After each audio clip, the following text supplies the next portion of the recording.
जैसे कि हमने आपको अपने पिछले प्रोग्राम में बताया था पार्ट 1 में कि पाकिस्तान के हालात और इकॉनमी के हालात नीचे आने की वजह से वीज़ा एप्लीकेंट्स की तादाद बहुत तेज़ी के साथ बढ़ती जा रही है और यही वजह है कि इस हवाले से स्कैम्स और फ्रॉड्स का सिलसिला भी बहुत तेज़ी से जारी है। तो आपकी आगाही के लिए हमने पिछले प्रोग्राम में भी आपको बताया कि क्या क्या अगर आपके साथ मामलात होते हैं या आपको कोई कहता है कि गारंटी वीज़ा या डन बेस वीज़ा आपको दिलवाया जाएगा तो वो बिल्कुल फ़ेक और फ्रॉड है और स्कैम है, इससे दूर रहिए। और मज़ीद मालूमात के लिए हमने कोशिश की कि आपको मुख्तलिफ़ ममालिक में जितनी अपॉर्चुनिटीज़ हैं अवेलेबल पाकिस्तानियों के लिए वीज़ाज़ के हवाले से वो भी आपको बताइए। और इसी को कंटिन्यू करने के लिए आज का प्रोग्राम हमने फिर से अपना वही टॉपिक हम कंटिन्यू करेंगे ताकि आपको मज़ीद आगाही फराहम की जा सके। और अगर आपका इस हवाले से कोई कंसर्न है, कोई सवाल है, कोई मसला है तो आप टेलीफोन लाइन पर कॉल करके जो है ना हमारे प्रोग्राम का लाइव हिस्सा बन सकते हैं और अब जान सकते हैं अपने मसाइल का फौरी हल। क्यों बुशरा? बिल्कुल ठीक बात की आपने आगा कि देखिए इट इज़ अनएंडिंग डिबेट और इतने टॉपिक्स थे जो हमने डिस्कस करने थे and yet to be discussed. तो आज हमारे साथ वही पैनल मौजूद है जो पहले था और हम एक्सपर्ट्स की ओपिनियन लेंगे ज़रूर और आपके मसाइल का हल निकालेंगे क्योंकि इमिग्रेशन, इमिग्रेंट वीज़ाज़, इमिग्रेंट्स क्या होते हैं, नॉन इमिग्रेंट्स एंड इमिग्रेंट्स और वीज़ास किस तरीके से यूके, यूएस और यूरोपियन कंट्रीज़ में you can apply as a Pakistani. क्योंकि पाकिस्तानी सिटीज़न की हैसियत से आज हम आपसे बात करेंगे कि कानून क्या कहता है, इमिग्रेशन के जो सारे सेंटर्स खुले हुए हैं वो कितने हद तक जेन्युइन है और आपकी क्या डॉक्यूमेंटेशन हो सकती है या नहीं। चलिए आइए प्रोग्राम का बाकायदा आगाज़ करते आपको मिलवाते चलो अपने पैनल से। आज हमारे साथ भी मौजूद है बासित अहमद, ही CEO EduPride Consulting, which helps in bringing visas for the students as a mediator company. Welcome sir, welcome to Wakil Online. Thank you. उसके साथ जी हमारे साथ है senior advocate high court Umar Farooq. Thank you, ma'am.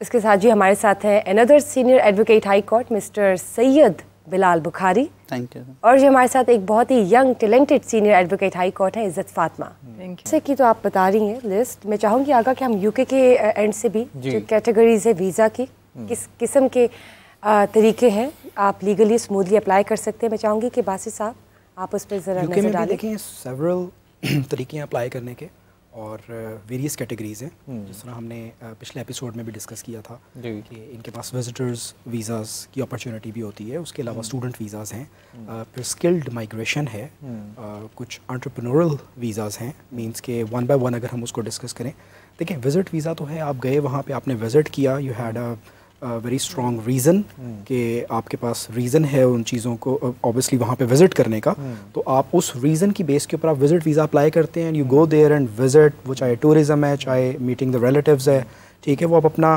काम कंप्लीट करते हैं, आपको एट दी एंड आपको वापस आना पड़ता है। सही। अब उसमें डिफरेंट ड्यूरेशंस हैं, फॉर इंस्टेंस 6 मंथ्स का है, 2 years का है, 5 years का है, 10 years का है। सो आप स्टार्ट करते हैं 6 months से, आप विजिट करते हैं, वापस आ जाते हैं, आपकी इस तरह क्रेडिबिलिटी डेवलप होती है। पहले आपको 6 months का मिलता है, बाद में फर्स्ट टाइम जब आप वीज़ा अप्लाई करते हैं तो आप 6 months का अप्लाई करते हैं, उसमें फिर जब आप वीज़ा ऑफिसर को आप अप्लाई ही 6 months का करते हैं या वो आपको 6 months का ही देते हैं? नहीं, उसमें कैटेगरीज हैं, मींस के 6 months, 2 years, 5 years and 10 years। ठीक है, यू अप्लाइड फॉर 2 years। तो नहीं, द फर्स्ट टाइम देखें आप 2 years 6 months होगा ना, because you are just visiting. Yes, नहीं आपने, मैं ये पूछना चाह रहा हूँ कि जो हमारी चॉइस होती है, ये आपकी चॉइस है कि आप हमारी चॉइस होती है, लेकिन हम मींस के एज अ काउंसलर या एज अ कंसल्टेंट हम इस चीज़ को प्रेफर करते हैं कि अगर आप फर्स्ट टाइम विजिट कर रहे हैं और आप किसी एक ख़ास मकसद के लिए वहाँ पे जा रहे हैं तो इट्स ऑलवेज बेटर कि आप जो एक मिनिमम ऑब्वियसली ड्यूरेशन वाला वीज़ा है, एलिजिबिलिटी क्राइटेरिया क्या है? वो एलिजिबिलिटी क्राइटेरिया यही, you need to have strong ties in your own countries. आपकी एक स्ट्रॉन्ग टाइज होनी चाहिए अपने मुल्क में, उसके बाद आप फाइनेंशियली स्टेबल होने चाहिए ताकि आप वीज़ा ऑफिसर को ये कन्विंस कर सकें कि आपका फिर सबसे जो इंपॉर्टेंट चीज़ है वो आपका पर्पज़ है। जी जी, किस पर्पज़ के लिए आप वहाँ पे विजिट कर रहे हैं। तो अगर वो जितना आपका स्ट्रॉन्ग पर्पज़ है और उसके बाद जो आपको सेकंड करती हैं चीज़ें, वो आपकी स्ट्रॉन्ग टाइज आपकी कंट्री के साथ हैं, आपकी अपनी कितनी स्टेबिलिटी है इस कंट्री में। स्पॉन्सर ज़रूरी है इसके लिए? स्पॉन्सर ज़रूरी नहीं है। ठीक है, देखें अगर तो आप यहाँ पे स्टेबल हैं, ठीक है, और आपका दिल करता है वेकेशन के लिए, तो आपको स्पॉन्सर की ज़रूरत नहीं है। All you have to do is कि आपने वहाँ पे होटल बुकिंग्स लगानी है, बिल्कुल बैंक स्टेटमेंट होनी चाहिए। देखिए आपने उसको ये जस्टिफाई करना है। अच्छा, बेसिकली बैंक स्टेटमेंट से मुराद ये भी होता है कि आपने जितने दिन वहाँ पे जाना है, रिटर्न टिकट तो आप दिखा रहे हैं, फॉर एग्जांपल 15 days का है, तो आपने अपने 15 दिन का खर्चा भी दिखाना होता है। वो आप ऑलरेडी जब आप वीज़ा अप्लाई करते हैं तो आप ये चीज़ें ऑलरेडी उसमें एप्लीकेशन में जस्टिफाई करते हैं, तो वो आपको कभी भी नहीं, मतलब एप्लीकेशन में दे आस्क कि आपकी एनुअल इनकम क्या है। अच्छा, आपका ये भी होता है कि देखा हमने कि कुछ लोग ये ऐसे भी अप्लाई करते हैं कि जी मैं वहाँ पे जा रहा हूँ, मेरा ब्रदर है, उसका ये बिज़नेस है, और ब्रदर वहाँ से जब स्पॉन्सर भेजता है वो कहता है कि जी मेरे पास इतने पैसे हैं, मैं इसका सारा खर्चा ट्रैवल उठाऊँगा। उस सूरत में क्या चांसेस होते हैं? ये रॉन्ग प्रैक्टिस है टू बी ऑनेस्ट, ठीक है। उसमें बड़ा अनलाइकली होता है वीज़ा ग्रांट। उसकी रीज़न ये है कि आप वीज़ा ऑफिसर को बता रहे हैं कि भाई मेरे पास कुछ नहीं है, मैं गायब होने के ज़्यादा चांसेस हैं, और जो मेरा भाई मुझे वहाँ पे बुला रहा है वो मुझे संभाल भी लेगा। ये गलती बहुत सारे लोग करते हैं, ये बहुत बड़ी मिस्टेक है। और फिर दूसरी जो सबसे बड़ी गलती बैंक स्टेटमेंट में करते हैं वो ये करते हैं कि देखें इसमें दो तरह की इनकम्स हैं। एक आपकी रेगुलर इनकम है, ठीक है, जिसको आपने स्ट्रीमलाइन करके वीज़ा ऑफिसर को ये बताना होता है कि मैं महीने के इतने पैसे कमा रहा हूँ और ये मेरी स्पेंडिंग है, ठीक है। यहाँ पे क्या एक कॉन्सेप्ट है, वो ये कॉन्सेप्ट आ जाता है कि जी अच्छा बैंक स्टेटमेंट जितनी ज़्यादा बड़ी होगी या तगड़ी होगी उतना वीज़ा ऑफिसर इम्प्रेस होगा। No, you have to justify every single transaction. अगर आपकी बैंक स्टेटमेंट के साथ आपका इनकम टैक्स भी नहीं मिल रहा तब भी आप और फिर दूसरा ये सबसे बड़ी जो गलती करते हैं, एक बैंक स्टेटमेंट रनिंग चल रही है, उसमें आप अपना बैलेंस भी मेंटेन कर रहे हैं, उसमें आपकी रनिंग इनकम भी आ रही है, आप उसमें स्पेंड भी कर रहे हैं। अब एकदम से आप उसमें 10 लाख डाल देते हैं कि मैं वीज़ा ऑफिसर को बताऊं कि जी ये मेरे पास 10 लाख और भी है, और लेट सपोज आपकी बैंक स्टेटमेंट 10 लाख की चल रही है, आपने 10 लाख इकट्ठा डाल दिया, स्टेटमेंट 20 लाख की होगी।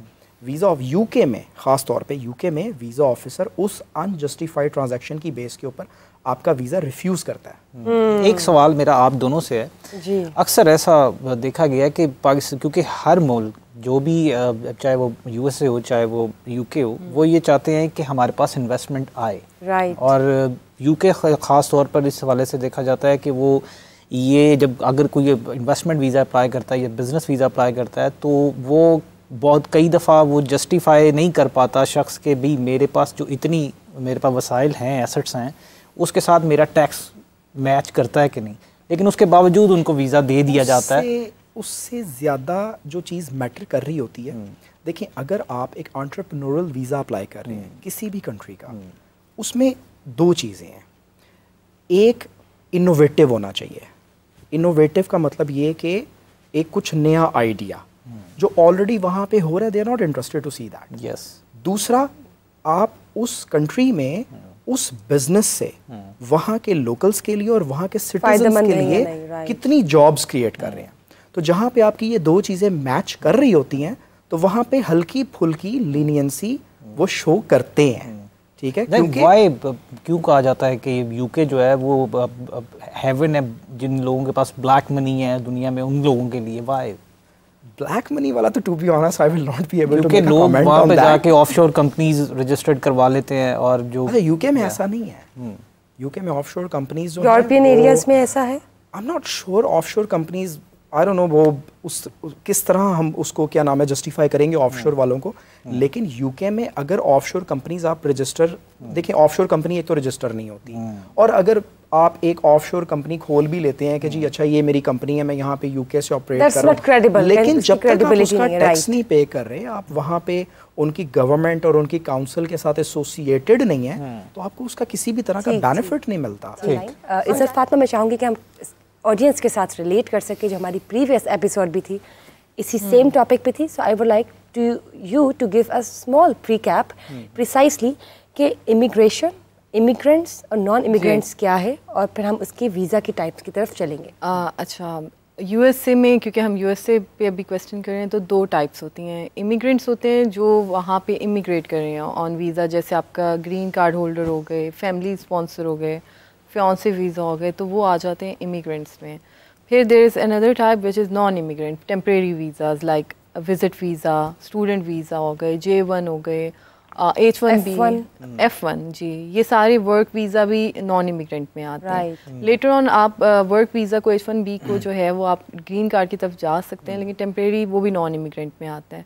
तो ये इस तरह से अमेरिका में दो कैटेगरीज आई हुई हैं, immigrant and non immigrant. You apply as a non immigrant person and then you can convert yourself into an immigrant. If you have right? an opportunity, otherwise अगर आप आपकी एलिजिबल हैं उसके लिए बिल्कुल, अगर आपकी फैमिली ने स्पॉन्सर किया हुआ है, आपके वहाँ पे स्पाउस हैं, आपके कोई पेरेंट्स रहता हो। हैं, आपके बच्चे हैं, तो अगर उन्होंने भी आपको स्पॉन्सर किया हुआ है, then you fall in immigrant category, क्योंकि लेटर ऑन आप सिटीजन बन जाते हैं उसके तो थ्रू। यानी कि अगर कोई रहता हो वहाँ पर कजन या ब्लड रिलेशन भी तो ब्लड पॉसिबिलिटीज बढ़ रिलेशन होना जाती चाहिए, लेकिन इमीडिएट रिलेटिव। ठीक। इमीडिएट। हाँ जी, आप अपने बहन भाइयों को कर सकते हैं, लेकिन वो बहुत लंबा प्रोसेस है, it takes more than 10 years। इज्जत ये भी बताइएगा कि अमेरिका के लिए अगर आप ग्रीन कार्ड लेना चाहते हैं और आपके पास यहाँ पर पाकिस्तान में इन्वेस्टमेंट मौजूद है, इतने वसाइल हैं, तो आपकी एलिजिबिलिटी क्राइटेरिया क्या होगा और कितनी देर में आपको ग्रीन कार्ड मिल सकता है? जी बिल्कुल, अगर आप इस काबिल हैं कि आप इन्वेस्ट कर सकते हैं, तो वहाँ पे आप इन्वेस्टर वीज़ा में फॉल करते हैं। ठीक। उसकी कुछ रिक्वायरमेंट्स हैं, जैसे कि आपने वहाँ पे दिखाना है कि आपने एक बिज़नेस क्रिएट किया और उसके थ्रू जो है 10 जॉब्स मिली हैं अमेरिकन सिटीज़न को। और ये है कि इन्वेस्टमेंट बहुत ज़्यादा है, एग्जैक्टली मैं आपको कोट नहीं कर सकती हूँ, लेकिन आप कह सकते हैं कि 5 से 10 करोड़ की इन्वेस्टमेंट आपकी लग जाती है, बल्कि इससे जितना ऊपर जाएंगे उतने चांसेस फॉर नॉन इमिग्रेंट्स, ऐसा ही है। For investor visa it falls under non immigrant as well, लेकिन later on like I said कि आपको अपॉर्चुनिटी मिल और जाती है। ये अगर कोई शख्स किसी कैटेगरी में वर्क वीज़ा पर या स्टूडेंट वीज़ा पर वहाँ पर अमेरिका में जाता है, तो उसके लिए क्या कितनी देर उसको वहाँ पे रहना पड़ेगा कि उसको ग्रीन कार्ड होल्डर बन सके? अच्छा, अगर स्टूडेंट को हम जाएं F1 पे, तो अगर आपकी स्टडीज़ कंप्लीट हो गई उसके बाद आपको मिलता है ऑप्शनल प्रैक्टिकल ट्रेनिंग, जिसको कहते हैं OPT। डिपेंड करता है, अगर आप स्टेम्स में हैं तो आपको 2 से 3 साल का मिलता है। स्टेम से मैं चाहूँगी कि नाज़रीन को आप ज़रूर बताएं कि अगर स्टेम डिग्री है, स्टेम डिग्री मेडिसिन में है, मेडिसिन, इंजीनियरिंग, मैथमेटिक्स हो गई, इसको स्टेम में आ जाता है। 3 साल की मिलती है, तब आपको जो है 3 साल का OPT मिल सकता है। लेकिन अदरवाइज अगर आपने, जैसा मैंने normal LLM master in law किया था, मुझे 1 ईयर का OPT मिला था, उसके ऊपर आप काम कर सकते हैं। बाद में ये होता है कि जब आपका OPT एक्सपायर हो जाए, आपने वापस जाना होता है, unless and until you maintain your status, कोई आपको वर्क मिल जाए। हाँ एग्जैक्टली। लेकिन अगर आपको कोई स्पॉन्सर मिल गया है, आपको उसने H1B की तरफ, स्टडी के बाद भी यही जी बिल्कुल, स्टडी के बाद भी आपके पास स्पॉन्सर मस्ट होना चाहिए, और वो आपको H1B, और आपने अपनी ही कैटेगरी में जॉब देखनी है। अगर मैं लॉयर हूँ तो मैंने लॉ से ही रिलेटेड देखनी है, और फिर मेरा वीज़ा जो है वो एक्सेप्ट होएगा। अगर मैं लॉयर हूँ और मैं कोई और जॉब कर लूँ, फिर मुझे नहीं वो एक्सेप्ट करेंगे USCIS वाले। ऑलराइट। B1 B2 वीज़ा क्या? अब B1 B2 होता है बेसिकली विजिटर वीज़ा। सही। अब वो फॉल करता है कि अगर आपने कोई कॉन्फ्रेंस अटेंड करनी हो, कोई मेडिकल ट्रीटमेंट के लिए जाना हो, एज अ टूरिस्ट जाना हो, फैमिली मेम्बर्स को मिलना हो, तो वो B1 B2 जिसको हम विजिट वीज़ा कहते हैं। बिल्कुल। B1 आपका जो B1 B2 है वो इकट्ठे आता है, लेकिन B1 होता है for conferences and other thing, medical, and B2 is for tourism and meeting your relatives.